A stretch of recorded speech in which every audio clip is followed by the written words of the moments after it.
Well, welcome everyone, and thank you for taking the time to attend today's webinar focusing on federal data and resources for states to develop coastal wetland greenhouse gas inventories. I'm Sylvia Truth, and I work for the Pew Charitable Trust Conserving Marine Life in the U.S. program, where I manage our U.S. blue carbon work.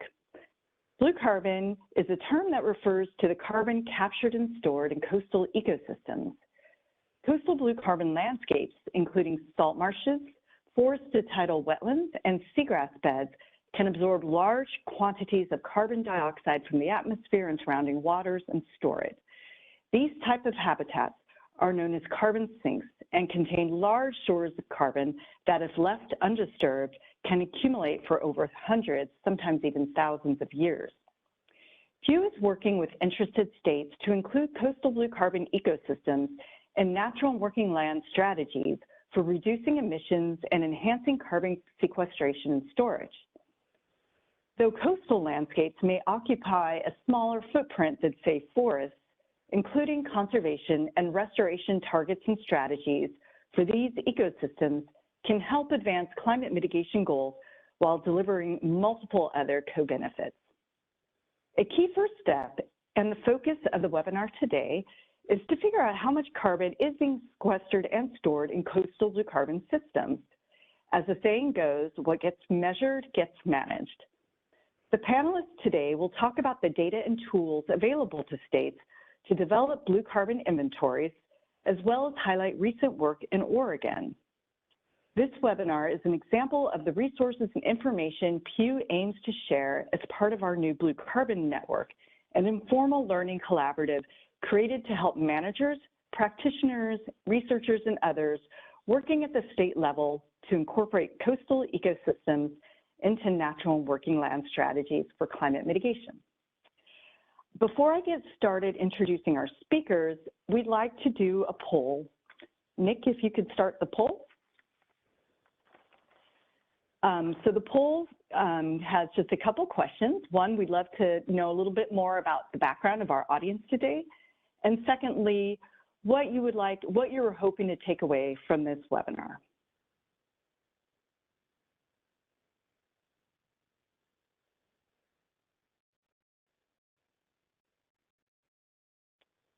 Great, Nick, you can close the poll and then we can learn a little bit more about our audience.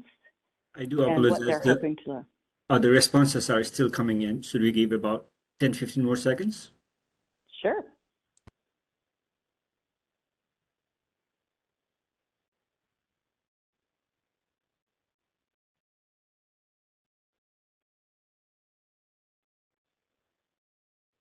Okay. I think that's good. Great, thanks, Nick.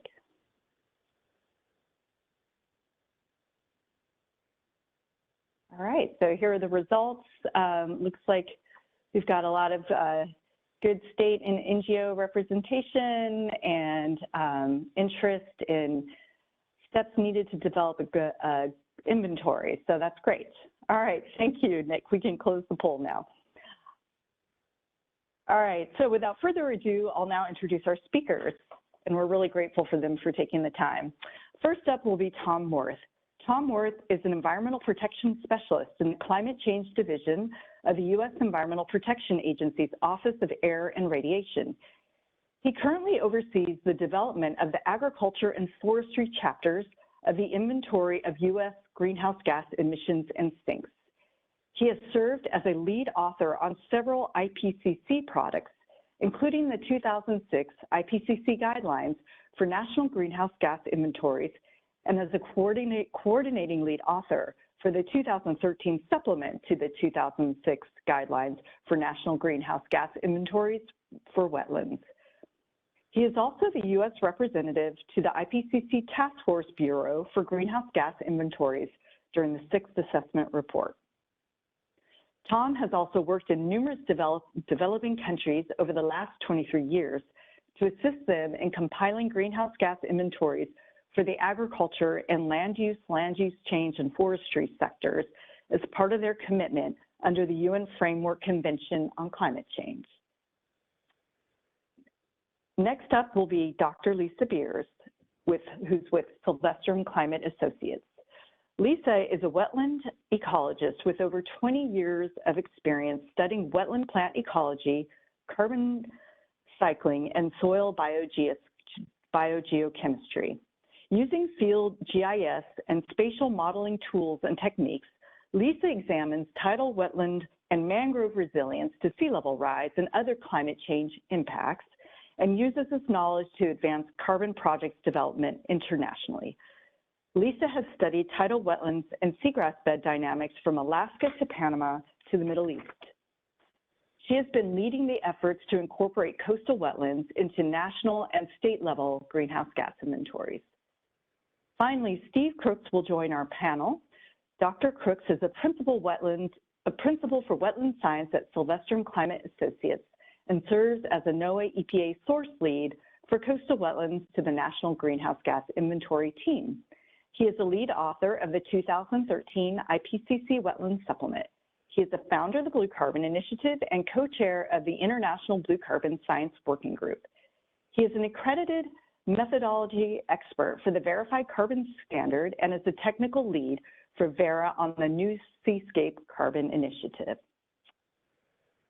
So Tom will kick us off, followed by Lisa, and then we will open up for question and answers.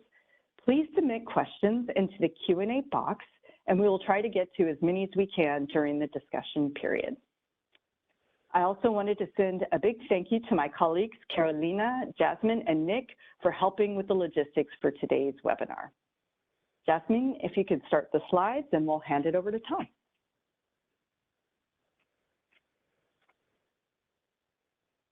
All right, good afternoon, everyone, and thanks for those introductions, Sylvia. So with my presentation, I'm planning to provide kind of a big picture overview of the U.S. greenhouse gas inventory with a specific focus on the agriculture, forestry, and land use sector, or also called the AFLU sector, with the goal of kind of setting the stage for Lisa and Steve to provide a much more granular look at the coastal wetlands data, methods, and estimates and all. So kind of in summary, what I'm going to talk about is, what is the U.S. greenhouse gas inventory, talk about the UNFCCC reporting requirements and IPCC guidelines that we have to follow in producing the inventory, talk a little bit about the institutional arrangements we have for producing the inventory in the U.S., then give a really brief overview of the AFLU emissions and removals from the most recent 1990 to 2020 report, and then talk real quick about some of the state level resources and things that we have that can help you dig deeper. So next slide. All right, so for the last 30 years or so, EPA has overseen the task of preparing the official U.S. inventory of greenhouse gas emissions and sinks, and meeting our requirement under the United Nations Framework Convention on Climate Change. This inventory, it represents the official U.S. government data on national greenhouse gas emissions and sinks over time by gas, source, and sink. And we produce it annually. Oops, it got very small, the screen. Can we increase the size of that? I can't really see it anymore. Thank you. So we produce it annually, and it's due each year to the UNFCCC by April 15th.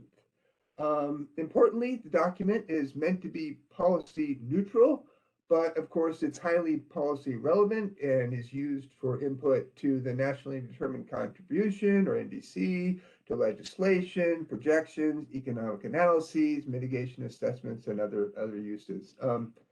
It includes all the primary 7 greenhouse gases, but the ones most important to the AFLU sector and all are the CO2, methane, and N2O. And importantly, it accounts for all anthropogenic greenhouse gas emissions and removals over time. So we always start in 1990 and come up to the present, meaning for example, the inventory that was submitted in 2022 covers the 1990 to 2020 period, and also it's always 2 years behind. And that's really important to realize that we do cover this entire time series. We just don't add an additional year every time. Often we have to go all the way back to 1990 and update the complete time series when you see a new inventory each year. There's 5 methodological chapters: energy, industrial processes and product use, waste, and then agriculture and land use change, and forestry, with that land use change, and forestry chapter being the one that contains the coastal wetlands estimates. And in terms of our deliverables to the UNFCCC each year, that consists of the inventory report, kind of shown there on the right there.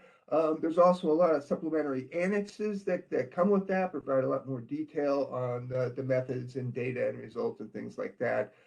And we also have to prepare what's called the common reporting format tables, which are a very detailed set of tables for every year in the inventory, showing the data, the emission factors, and the results that come for each source and sink category. So next slide. All right, so I've kind of thrown a number of things at you right there. So one thing I wanted to clarify is sort of the difference between the way the IPCC guidelines look at the agriculture and forestry and other land use sector, and the way we report it to the UNFCCC. Within the IPCC guidelines, the methodologies for all of the components of agriculture and land use change, and forestry are contained in the agriculture, forestry, and other land uses volume, so that AFLU volume. So combined, these are often referred to as the AFLU sector. But when we submit to the UNFCCC, what you'll see in the inventory report are an agriculture chapter and a LULUCF chapter, or land use change, and forestry chapter. In the agriculture chapter are emissions like enteric fermentation, so emissions from cattle and livestock, manure management emissions, soil nitrous oxide emissions from additions of nitrogen to soils, rice methane, and things like that. Within the land use change, and forestry chapter, you'll see the emissions and removals from 6 land use categories and 30 land use conversion categories. So you can see listed there on that right bubble, the 6 primary land use categories. But we also have to estimate the emissions removals from the 30 potential land use conversion categories. So things like forest land converts to cropland, forest land converts to grassland, or grassland converts to cropland, things like that. So there's 30 potential categories where we, for each year, have to then estimate all those emissions removals for the 5 carbon pools, which are above and below ground biomass, dead organic matter, litter, and soil organic carbon, as well as any non-CO2 gases that were not covered in the agriculture sector. So hopefully that kind of gives you a feel for how this is pulled together. Next slide. So to submit the inventory, or to prepare the inventory, we need to utilize the guidance in the IPCC guidelines. This has evolved over the years, starting back with the 1996 guidelines, which for the AFLU sector, or agriculture and LULUCF, was sort of an activity-based approach. But around 2000, 2003, some new guidance came out which switched more to the land-based approach, where I talked about where we have the 6 primary land use categories and then all the transitions between them. And this was really formalized in the 2006 guidelines you see there. And that is actually the guidelines that we are required to use when submitting to the UNFCCC under the Paris Agreement, which is what we submit under now.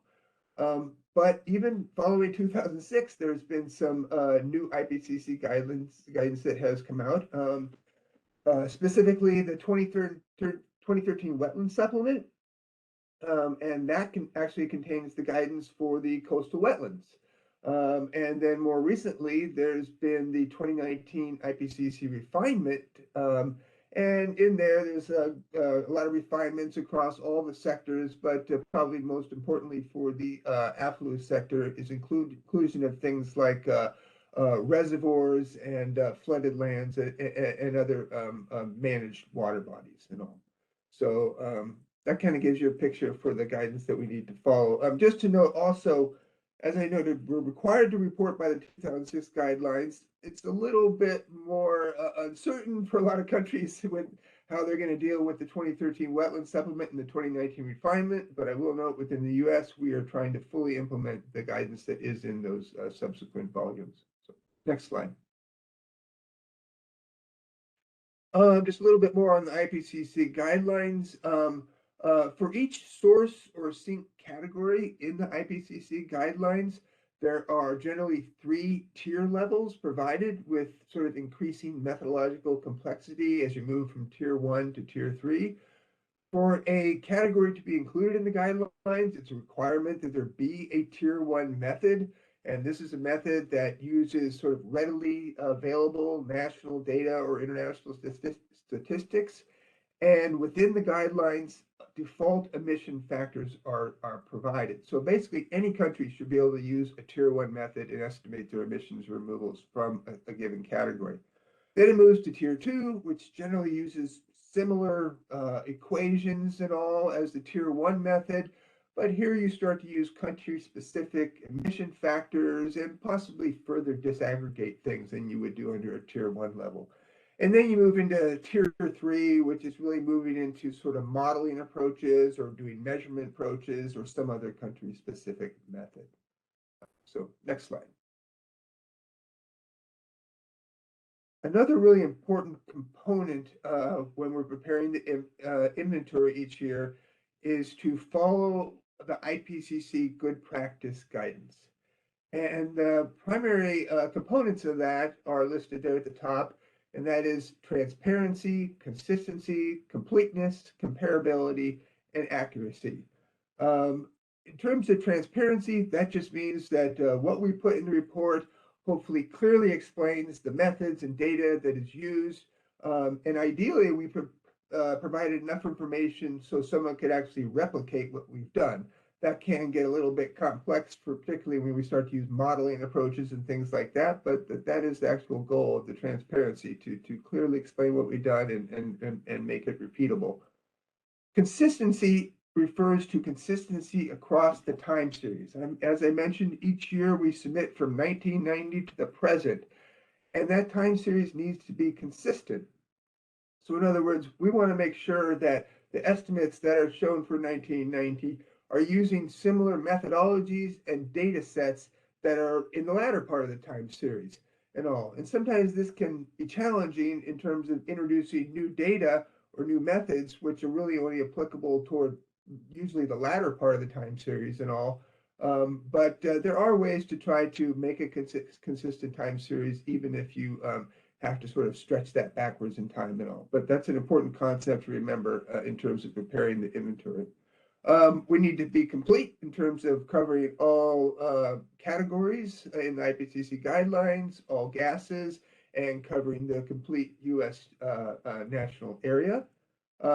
The inventory needs to be comparable, and that generally refers to we are using the guidance in the IPCC guidelines and reporting according to the methods required by the UNFCCC.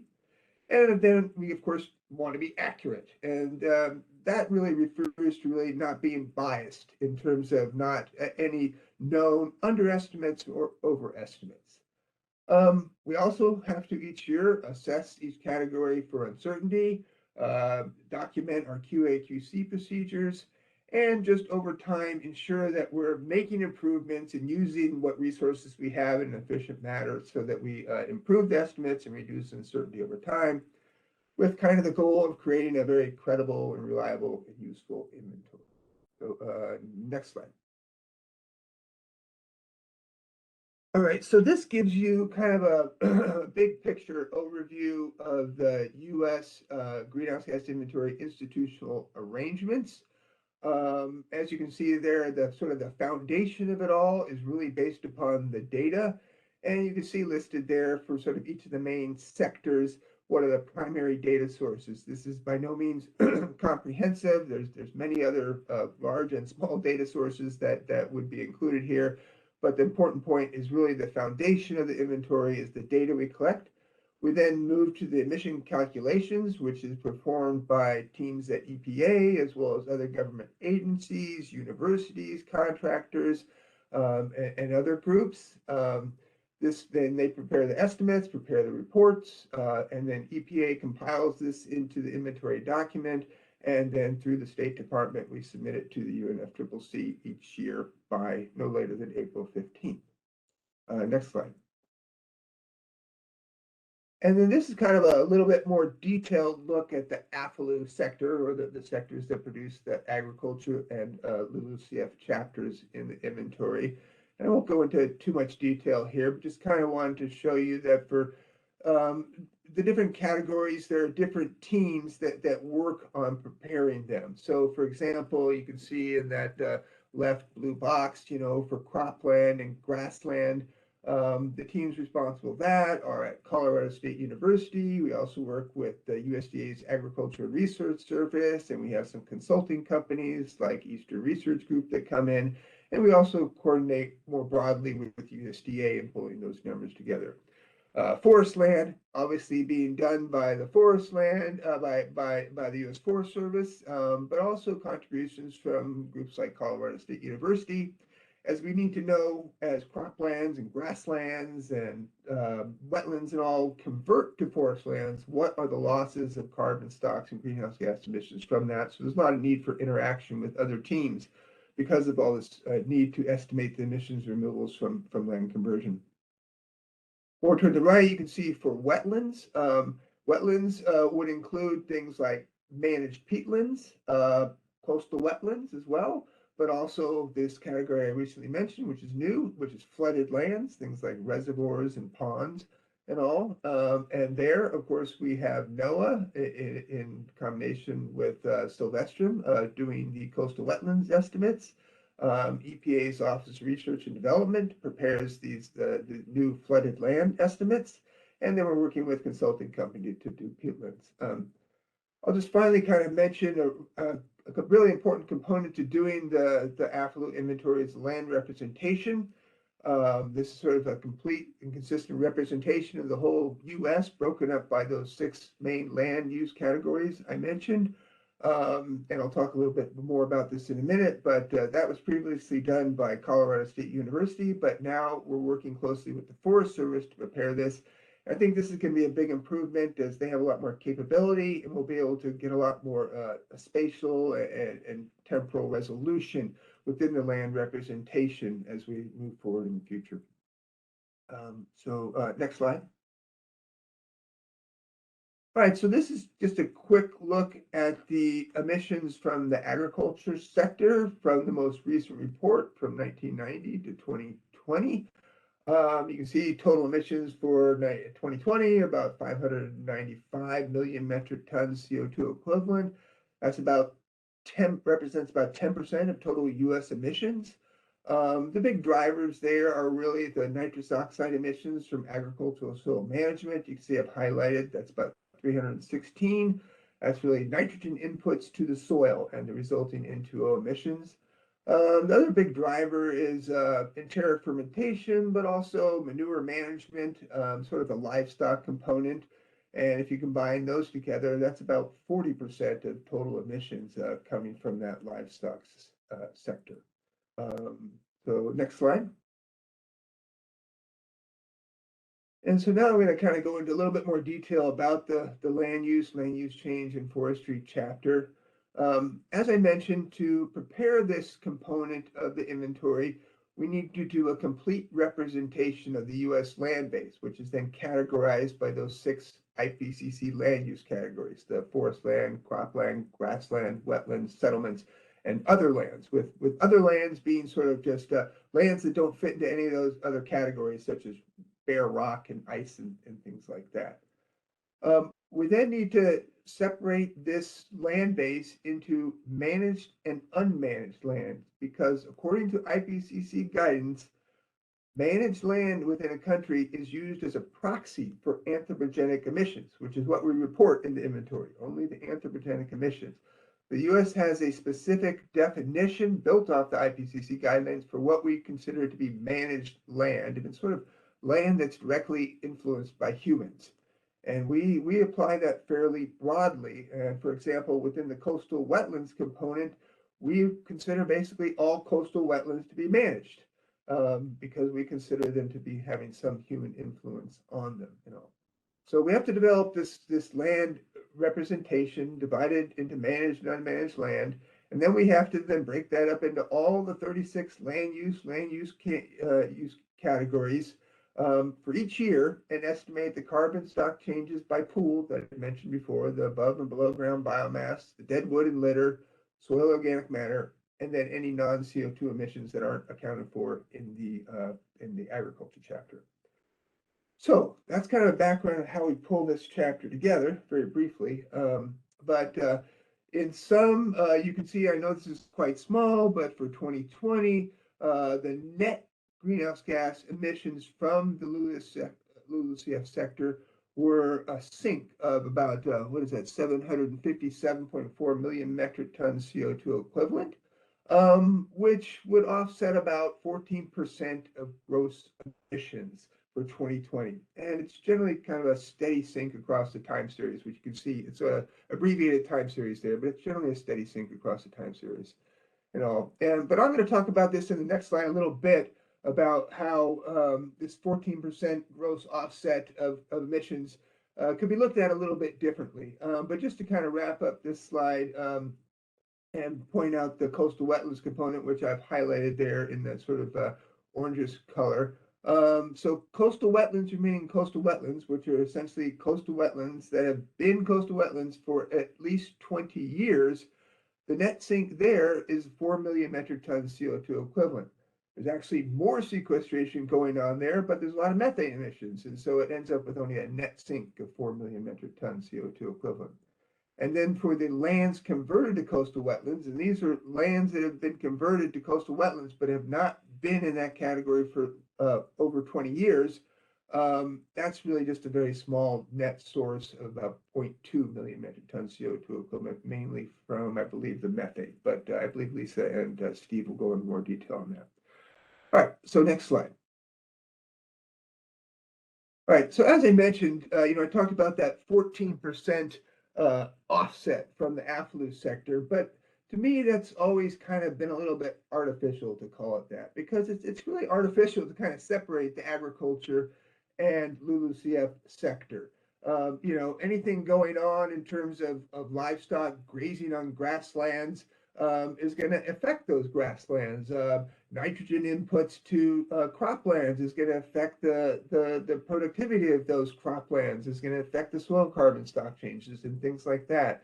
So again, I think it's just kind of artificial to separate them. So what I've done here is to show the entire AFLU sector broken up by total emissions and then total removals. So you can see in that left pie chart, the total emissions, which come up to about 802 million metric tons CO2 equivalent. And that's driven largely by things like nitrogen inputs to soils, enteric fermentation, manure management, but also things like forest land remaining forest land, where that is a huge sink, but there's also emissions coming from that, things like fires or pest breakouts that's killing trees. There's also land conversion, things like lands converted to cropland, where we're taking a forest land and we convert it to a cropland. Well, any of that biomass loss and soil carbon loss is accounted for in this land converted to cropland category, and it's an emission. So I've shown all those there in that emissions pie chart. And then on the right are all the removals. This, of course, would only really include the LULUCF component, because that's where you only get the removals or sequestration. And this is really driven largely by the forest land. As you can see, forest land remaining forest land is that large chunk there. But there's also the orange chunk, which is land converted to forest land. So these are new forest lands that have only been forest lands for less than 20 years, but also urban trees. So these are trees in settlement areas and all, and that's a big contributor as well.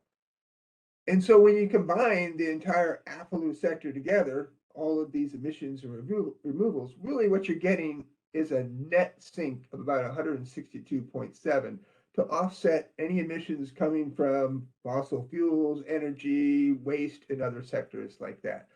So I just kind of wanted to present that to kind of give you a different look about how you could look at these two chapters and different than oftentimes sometimes people point to just the LULUCF sector as being this sink, when really it's so closely related to the agriculture sector that it's good to look at them both together. So, all right, next slide. All right, so just wanted to kind of wrap up with a little dive into some other tools that we have. And it's this Data Explorer, which provides access to data at both the national and the state level. And we have a website you can go to visit that. And then on the right, you can see where I've actually pulled up some data for North Carolina. And this is for wetlands remaining wetlands. And so, as I talked about, wetlands category includes peatlands, coastal wetlands, and flooded lands. This is actually for last year, so the 1990 through 2019 inventory. So it doesn't include flooded lands, but when we produce this for the most recent submission, wetlands will include the flooded lands category. But you can see what you're getting here. There's really not much emissions from peatlands. It's a fairly small source in most states. And you can see some red and a little bit of blue, very small emission. But you can also see the green, and those are the non-CO2 emissions from coastal wetlands. So I think that's probably the methane. And that's a source of about 0.25 million metric tons CO2 equivalent, again, in North Carolina. And then below the zero line, you can see that there's a net sink of about 0.5 million metric tons CO2 equivalent in all within North Carolina. So again, providing a little bit of detail at the state level. I know it's not the kind of disaggregation and granularity that you probably want, but we're continuing to work on that. And I will note that to accompany this, we have a state level methodology report which provides a little bit of detail about the methods used to develop the state level estimates. Fortunately for the AFLU sector, there generally isn't a lot of difference. We have been trying to move to an approach where it is the sum of the states equal the national numbers. That's not always the case because there's some categories we just can't disaggregate right now to the state level, but we're working to improve on that. And just finally to note that if you are looking for more detailed information, we're generally happy to actually share the very detailed state level spreadsheets that are used to make these estimates, which show the calculations and all the inputs that go into them. Next slide. And this is to show both my contact information and John Steller, who is the co-coordinator for the AFLU sector. So that wraps up my presentation. Great. Thank you, Tom. That was very informative and interesting. So now we'll turn to Dr. Beers, who will go into a little bit more detail, or maybe not a little, but a lot more detail in terms of the coastal wetlands piece in the national inventory, and also describe how this national level data was used as a foundation to create a state-specific Oregon greenhouse gas inventory for coastal wetlands. So Lisa, please take it from here. Thanks. All right, thank you, Sylvia.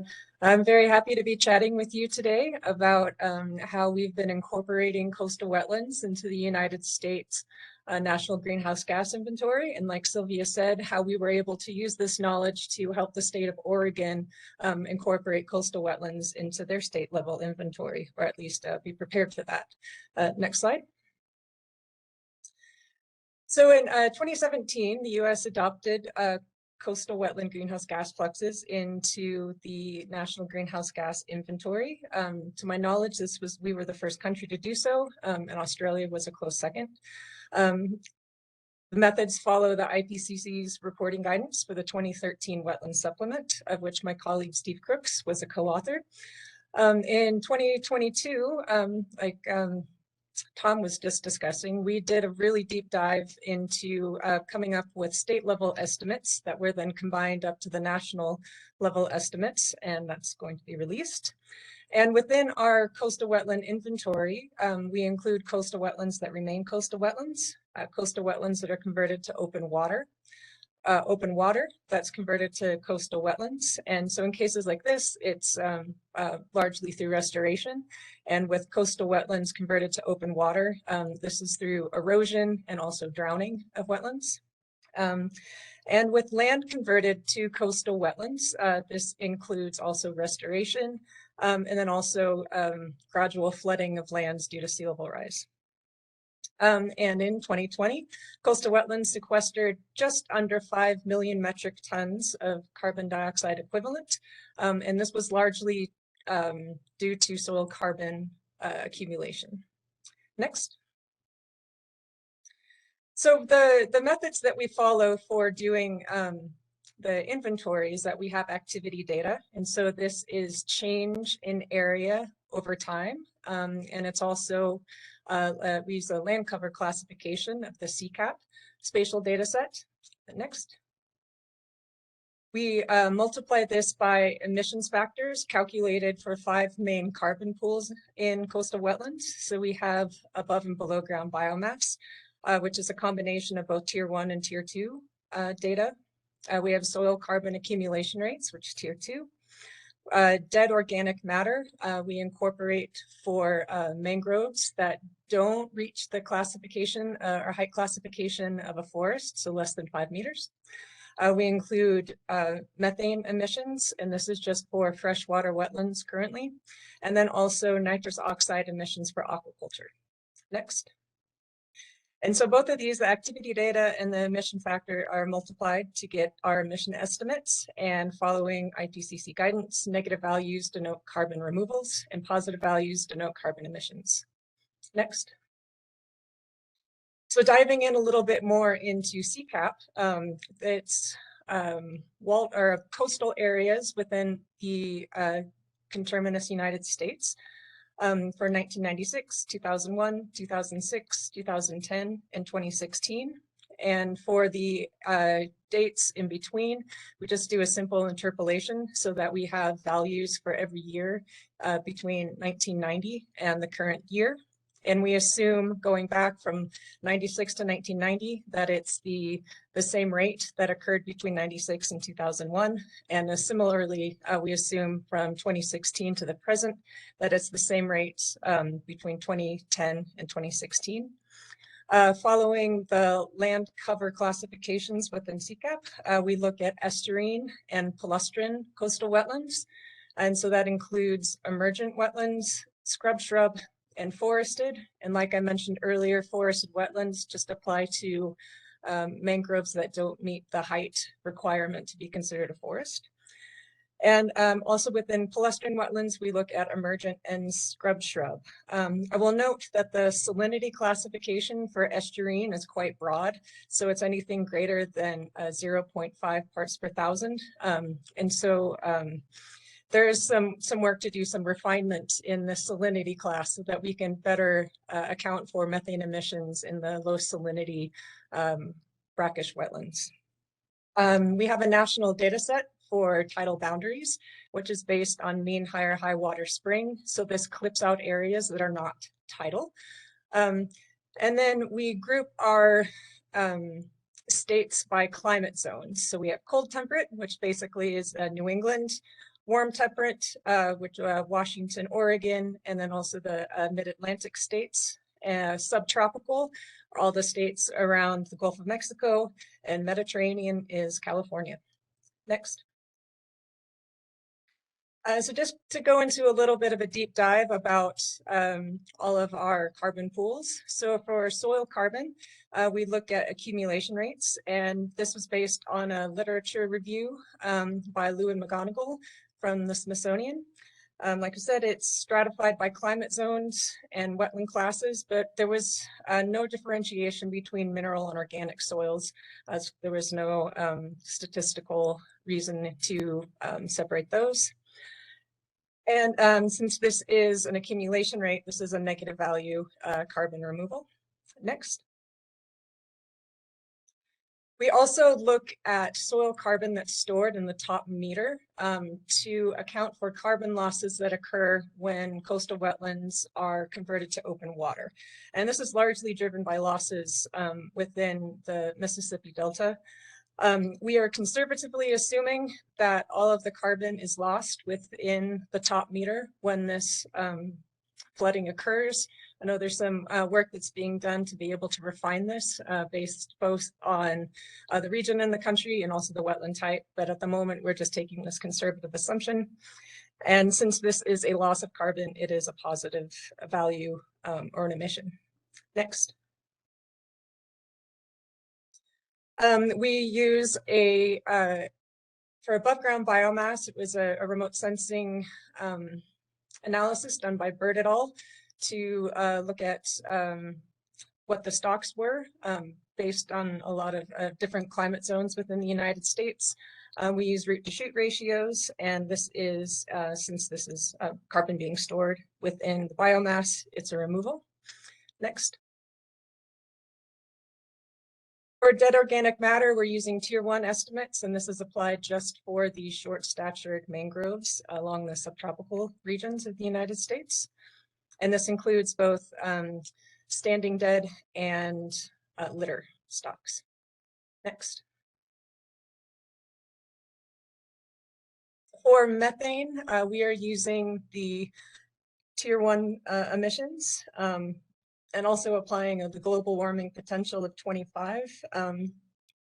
This is based off of the 2006 IPCC documents. I know that there are improvements that have been made in recent years, including the sustained global warming potential, but we're currently following the standards listed in the IPCC documentation. And like I said earlier, we're just applying this methane value to palustrin wetlands because the estuarine classification is too broad within the CCAP.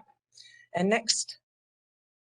And nitrous oxide, we're just only including in aquaculture, and we're also using a tier 1 value with a global warming value of 298. Next. So with our current limitations, the CCAP pixel size it's based off of Landsat. There are new like wall-to-wall data that we could use for finer refinements, but currently is what we have, where our analysis is limited to the contiguous United States, but we're hoping to include Alaska, Hawaii, and US territories. Like I mentioned, the estuarine class is really broad, so we are underestimating methane emissions in lower salinity brackish systems. Next. And we have limited methane data for impounded or degraded wetlands. Next. We are not looking at lateral flow of carbon between ecosystems. Next. And we're also need additional data to separate tidal from non-tidal areas, and state level data sets are key to address this. Next. We're currently not including seagrass beds within the inventory, mostly because it's hard to get activity data and there's a lot of ephemeral nature to seagrasses. But this is something that we are looking into with a state level analysis in North Carolina currently. Next. So sorry, I'm going to have to go through this relatively quickly, but we, starting in 2020, the Oregon governor was interested in setting new science-based emission reduction goals to help achieve Oregon's climate goals. Next. And in collaboration with Pew, the Oregon Coastal Management Program, Pacific Northwest Blue Carbon Working Group, and us at Sylvestrum, we established a greenhouse gas inventory for our coastal wetlands in Oregon. Next. And there's been a lot of loss and a change in the coastal wetland ecosystem within Oregon. It used to be dominated by tidal forested wetlands, but now most, like 70%, has been lost. So it's just primarily emergent wetlands. Next. So we followed the same methods as the national inventory. Next. We used Oregon-specific emissions factors, both from published data and the Smithsonian's Coastal Carbon Atlas. And we did want to include tidal forested wetlands just to see what the carbon sequestration potential was within them. Next. Again, we used CCAP. Next. And again, limited to tidal areas. Next. And used a state level data set to refine salinity classes and identify impounded areas and restoration sites. Next. So this is just an example to show, you can click through these, Jasmine, that these were impounded areas in a particular estuary. Next. A lot of these wetlands a lot of these areas within the impounded areas are considered palustrin wetlands. So we were able to tease these out and just look at just tidal wetlands in general. Next. And there are, and also click next, one more. there's a lot of area that is classified as palustrin wetlands within these impounded areas. So it's important to both understand where these impounded areas are and also come up with emissions factors that are specific to them. Next. So in 2019, coastal wetlands provided a net sink of about 52 kilotons of CO2e. We decided to use kilotons instead of a million metric tons just because it was more appropriate for the scale of removals. And within current carbon stocks, it's about 84 million metric tons. So there's a lot that's just being held within the wetlands, but there is a net sink. If there's restoration of tidal forested areas, you could have a really large sequestration potential. Next. And just click next.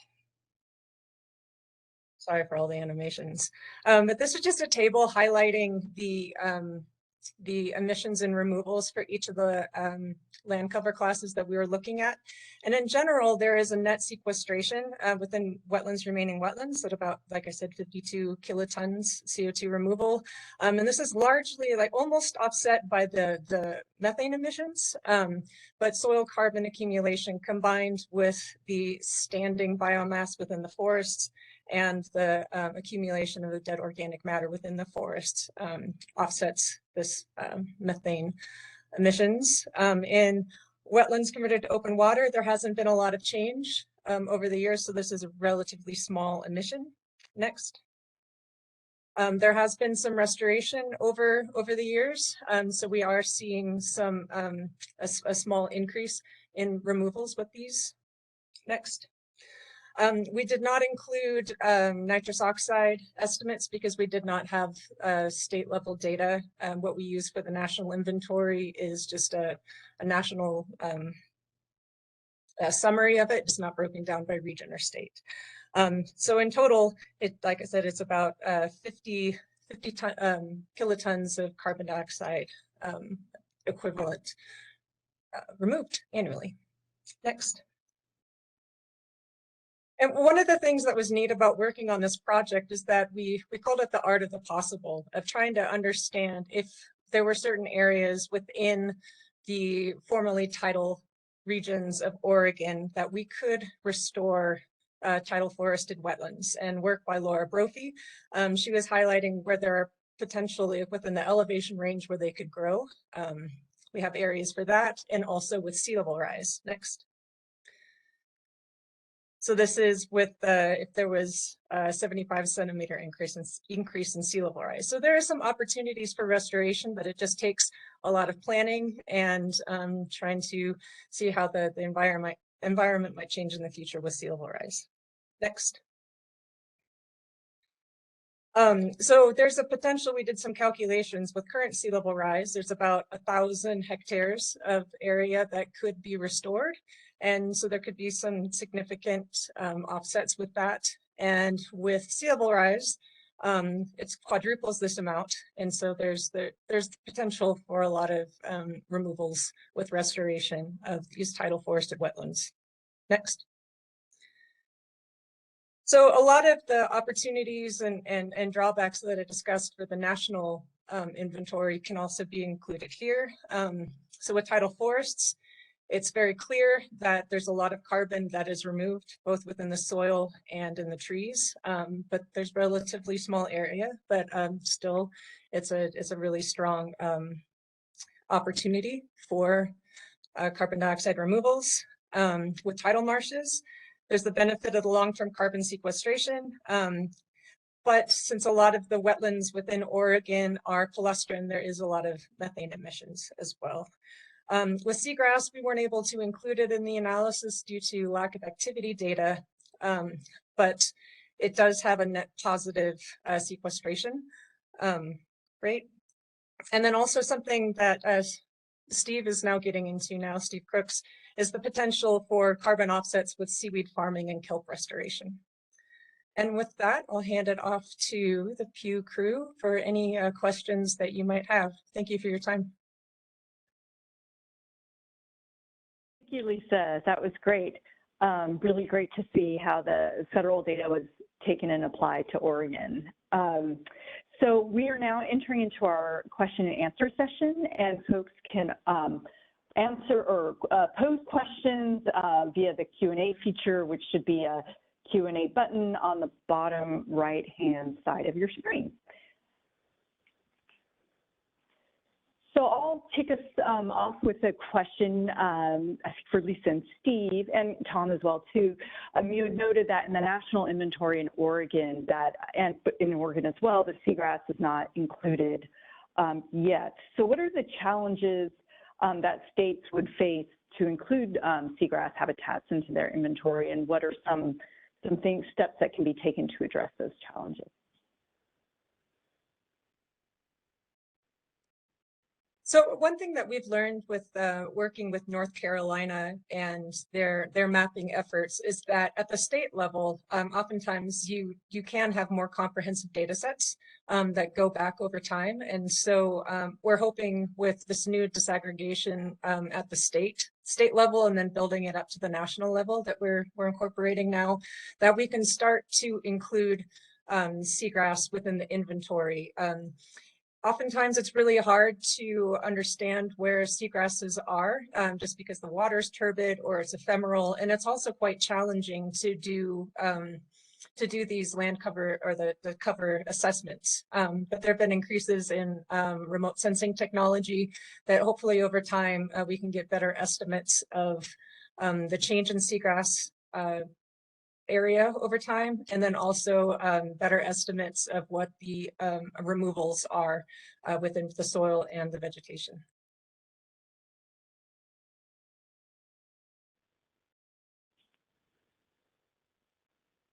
Just to add a little bit there, and one of the interesting things that we're going through with North Carolina is the approach for using expert knowledge when we have limited data sets. And so it's a really good example or a good demonstration or test of how to do this at the state scale, and then think about how we can roll it up by including other states and aggregating up. So it's certainly a very interesting process, and it's really great to be working with such a good team in North Carolina.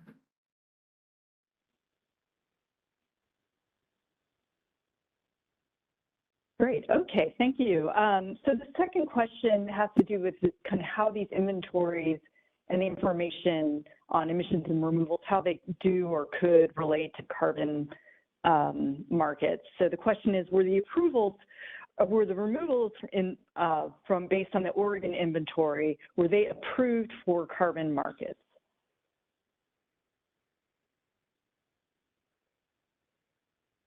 Not specifically. There is the possibility to develop carbon projects in Oregon.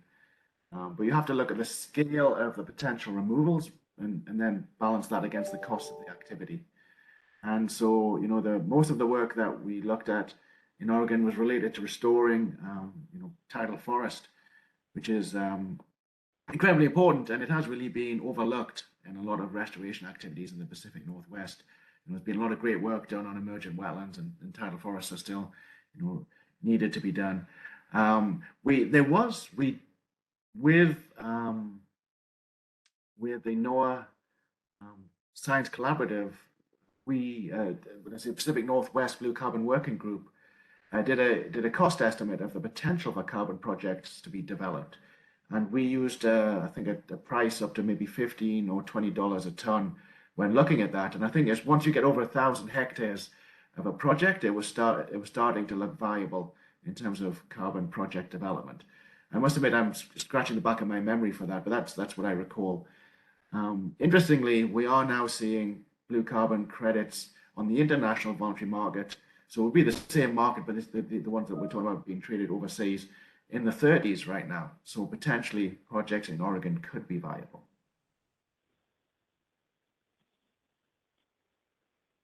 Great, thanks, Steve. There's a question here regarding some of the other benefits coastal wetlands provide in addition to carbon, for example, storm surge protection, flood control. And the question is, has US EPA and others thought about incorporating those benefits more explicitly and linkages with these other co-benefits into the results? I think Steve and Lisa can give more specifics, but in terms of EPA, certainly we have components of EPA that look at that. My particular area is not focused on that. We're trying to just determine what are the carbon stock changes in greenhouse gas emissions from that, but that certainly is being looked at other offices within EPA, Office of Water. I'll not say too much more because the inventory process is about carbon. It's not about other benefits, and that's counted elsewhere. Maybe since the last question is about carbon markets, maybe I'll just take a side road and touch upon that. There are TNC, for example, is working on a methodology for trying to quantify the non-carbon benefits, the other benefits of coastal wetland systems. And it'll be really interesting to see how that develops. Right now, when we look at the price of carbon, I know this is not a webinar about carbon pricing, but right now it's kind of internalized within the credit price because it's really the recognition of these other benefits. And so they're not explicitly quantified per se, though there are social environmental discussions within documents. But really it comes down to the willingness to pay, let's say, of potential buyers. But yeah, maybe I'll leave it at that. But within the inventory, it's carbon. It's not about these other benefits. Great, thank you. There's a question about non-coastal wetlands and whether at the state or national level there are efforts to incorporate them into greenhouse gas inventories. Yeah, so as I kind of covered in my presentation, we try to capture anthropogenic emissions removals. And as I noted, the IPCC guidelines say that managed land is considered, is the proxy for anthropogenic emissions removals.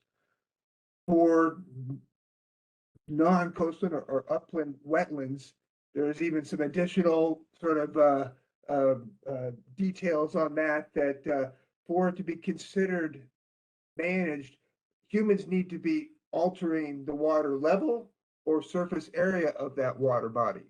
So many things that you would think, are obviously emitting emissions of lakes and some rivers and things like that are not actually considered managed wetlands. And so we don't include those. But that new category that I mentioned that was included in the 2019 IPCC refinement called flooded lands is essentially an attempt to capture and estimate emissions of methane and CO2 from managed upland wetlands. And that really accounts for things like reservoirs, ponds, whether farm ponds or city ponds, canals and ditch networks and things like that. So these are really managed water bodies. And that has been included for the first time this year in our 2022 submission. And it's about 20, as I recall, about 20 million metric tons CO2 equivalent. It's fairly consistent across the 1990 to 2020 timeframe because there's not a lot of new reservoirs and water bodies coming in over that period. So it's fairly consistent, about 20 million metric tons. So that's using IPCC default methods. We're planning to, we have a nationwide measurement campaign going on US reservoirs. With that, we'll be able to develop US specific emission factors for reservoirs. We're also hoping to incorporate ponds into that, which are very high emissions per unit area type of water bodies, and hopefully come up with US specific factors for that. And also try to improve our GIS analysis to more fully capture some of these smaller water bodies and ponds, all of which are very likely to increase that number across the time series as we start to incorporate that new data. So that's sort of how we're handling the wetlands component. Great, thanks, Tom. And we're almost at the hour here, and we have some really great questions. So I'll note to the audience members that we will try to capture these questions and get answers and circulate after the webinar. And also the slides and the recordings will be available as well too after the webinar, and we'll be in touch. So a big thank you to everyone for joining the webinar, to our panelists, Tom, Lisa, and Steve, for taking the time and your expertise. This has been a really informative session. So with that, we'll close the webinar, and I hope everyone has a good rest of your day. Thank you. Thank you.